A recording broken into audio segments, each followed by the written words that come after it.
8ই নভেম্বরের পর থেকেই আমরা দেখেছি যে আমাদের ব্যাংকে গিয়ে টাকা তোলার যে ঊর্ধ্বসীমা সেটা নির্দিষ্ট করে দেওয়া হয়েছে এবং কয়েকজন দর্শক যেমন বলছেন অনেকেরই অভিজ্ঞতা, বিশেষ করে শহর ছেড়ে গিয়ে শহরতলি বা গ্রামে গঞ্জে, যে সেখানে ওই ঊর্ধ্বসীমা অবধিও টাকা পাওয়া যাচ্ছে না, তার অনেক কম পাওয়া যাচ্ছে। আর সবার মনে একটাই প্রশ্ন যে তাহলে কি ঊর্ধ্বসীমা সেটা রিল্যাক্সেশন পাবে?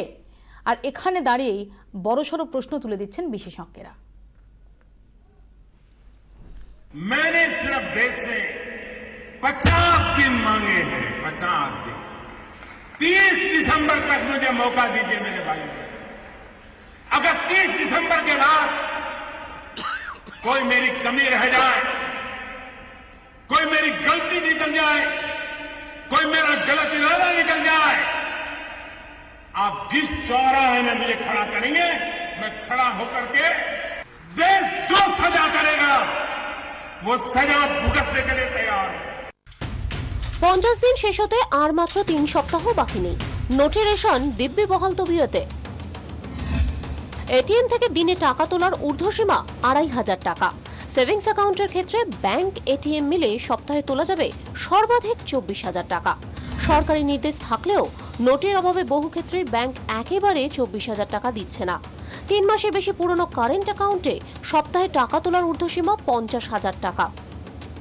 প্রধানমন্ত্রীর এই আশ্বাসবাণী শোনার পর সাধারণ মানুষ অপেক্ষায় রয়েছেন কবে বন্ধ হবে এই নোট রেশন।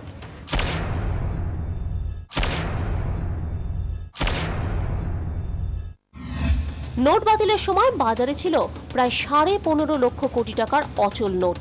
7ই ডিসেম্বর পর্যন্ত জমা পড়েছে প্রায় 11.5 লক্ষ কোটি টাকা। বিশেষজ্ঞদের মতে প্রথম 1 মাসের প্রবণতা ইঙ্গিত দিচ্ছে সামান্য কিছু জাল টাকা বাদে 15.5 লক্ষ কোটি টাকার প্রায় সবটাই 30 ডিসেম্বরের আগে ব্যাংকে জমা পড়ে যাবে। প্রথম 1 মাস রিজার্ভ ব্যাংক বাজারে ছেড়েছে 3,80,000 কোটি টাকার নতুন নোট, যার মানে দাঁড়াচ্ছে 8ই নভেম্বর বাজারে 500,000-এর নোটের যে পরিমাণ টাকা ছিল সেই পরিমাণ টাকা বাজারে ফিরিয়ে দিতে মাস পয়লার আগে ছাপাতে হবে আরও প্রায় 10 লক্ষ কোটি টাকার নোট, যা কার্যত অসম্ভব বলেই মনে করছেন বিশেষজ্ঞরা।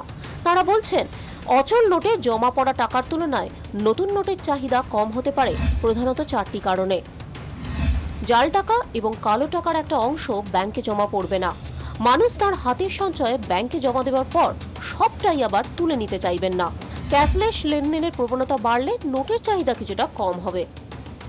তবে 4টি কারণের জেরে 15.5 লক্ষ কোটি টাকার খুব একটা সামান্য অংশের আর চাহিদা তৈরি হবে না বলেই মনে করছেন বিশেষজ্ঞরা। তারা বলছেন জমা পড়া নোটের অধিকাংশের উপরই বাজারে ফেরত আসার চাপ থাকবে, আর যদি সেটা হয় তাহলে নোটের যোগান স্বাভাবিক না হওয়া পর্যন্ত টাকা তোলার ঊর্ধ্বসীমাও বহাল থেকে যাবে। 50 দিনের মধ্যে নোটের যোগান স্বাভাবিক হবে এমন আশা না থাকায় মানুষের ভোগান্তি বাড়িয়ে নোট রেশন এখন চালু থাকবে বলেই মনে করছেন আর্থিক বিশেষজ্ঞরা। ব্যুরো রিপোর্ট, 24 ঘন্টা।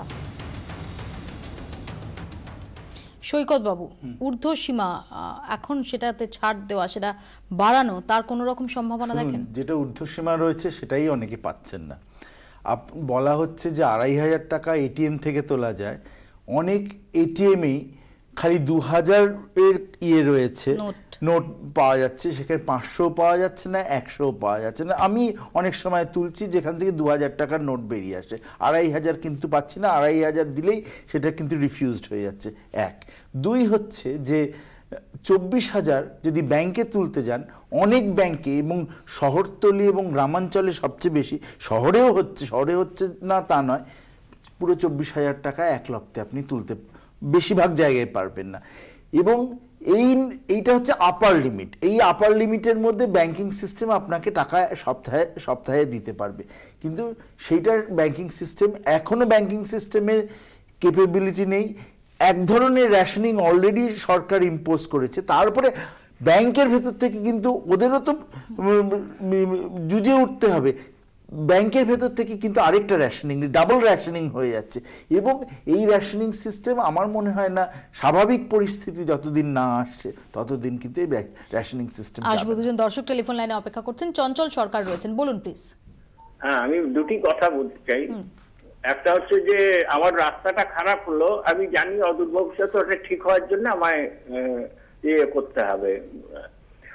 তারপরে বাড়িতে জল নেই, জলের কল সারানো হচ্ছে, ঠিক আছে জল আসবে, কিন্তু what is the motive behind this decision? এটা আমি জানতে চাই। ধন্যবাদ আপনাকে। আরেক দর্শক রয়েছেন নজরুল করিম, বলুন please. Hello madam, Murshidabad Tentulia থেকে বলছিলাম। বলুন। বলছি আমাদের এখানে এই তেঁতুলিয়া পঞ্চায়েতে একটাই এটিএম, এখান থেকে লালবাগ আপনার মোটামুটি 15 কিলোমিটার, সেখানে যেতে হয়। এবার গিয়ে তো টাকা পাওয়া যায় না। আমাদের এখানে একটা ব্যাংক অফ ইন্ডিয়ার ব্রাঞ্চ আছে, তো সেখানে গেলে ওদেরকে বলি যে আমার একটা কারেন্ট অ্যাকাউন্ট আছে, যে আমার এরকম বলছে টিভিতে দেখাচ্ছে যে এরকম 50,000 টাকা দিবে, 24,000 টাকা দিবে। ব্যাংক কর্তৃপক্ষ বলছে যে আমরা 1,000-এর বেশি আপনাকে দিতে পারবো না। টিভিতে বলছে টিভিকে বলুন আপনাকে টাকাটা রিটার্ন দিবে, আমাদের পক্ষে দেওয়া সম্ভব না। ধন্যবাদ, আমি বুঝতে পেরেছি। প্রদীপ বাবু, দেখুন, দুটো প্রশ্ন এসছে এখানে, যে এটার উদ্দেশ্যটা কি সেটা আমি পরে যাচ্ছি। আপনি প্রথমে দ্বিতীয় দর্শক, তার তিনি যে প্রশ্ন করছেন যে কথাটা বলেছেন 1000 টাকা পাচ্ছেন 15 কিলোমিটার গিয়ে। এখন এই যে আমার সাথী অধ্যাপক মহাশয় বলেছেন, সেটা হচ্ছে যে 24,000 কোথায়? 24,000 তো দিতেই পারছে না। না দিতে পারার কারণটা হচ্ছে 24,000 পেমেন্ট করতে গেলে কোনো কাস্টমারকে যে পরিমাণ টাকা ব্যাংকের কাছে আসা দরকার রিজার্ভ ব্যাংকের কাছ থেকে, সেই টাকা ব্যাংকগুলো পাচ্ছে না। ফলে ব্যাংক চেষ্টা করছে যত তার কাস্টমার আছে, যত গ্রাহক আছে, সবাইকে কিছু কিছু দিয়ে চাহিদা মেটাবার জন্য। এটা একটা ইনফর্মাল রেশনিং বলতে পারেন, এর কোনো মাপকাঠি নেই। বিভিন্ন ব্যাংক তারা যেমন যেমন টাকা পাচ্ছে, তাদের যেমন যেমন গ্রাহক সংখ্যা আছে, তেমন তারা একটা ইন্টারনাল অ্যারেঞ্জমেন্ট করে নিচ্ছেন, এই কারণে তারা পাচ্ছেন না। এটিএমের ক্ষেত্রে যেটা সমস্যা, সেটা হচ্ছে যে আমাদের দেশে 6 লক্ষের ওপরে গ্রাম আছে। তার মধ্যে এই রাষ্ট্রায়ত্ত ব্যাংকের উপস্থিতি এবং গ্রামীণ ব্যাংক মিলিয়ে মাত্র 17% গ্রামে ব্যাংকের শাখা আছে।